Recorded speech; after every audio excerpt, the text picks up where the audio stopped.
हे गाईज, तर सकाळ सकाळी अर्णव फिरत होता समूला घेऊन. इथे भांडीवाली आली होती, आई तिला केस देऊन भांडी घेत होती. आणि मग इथे सुकट आणि भाकरी होती जेवणाला आणि आंबा.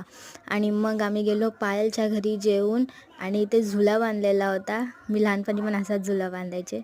मग आम्ही सगळे गेलो शाळेत गप्पा मारल्या आणि मग इथे पायल झुला झुलत होती लहान मुलांसारखी. ह्या दोघी बास्केटमध्ये बसल्या होत्या, मस्ती करत होत्या.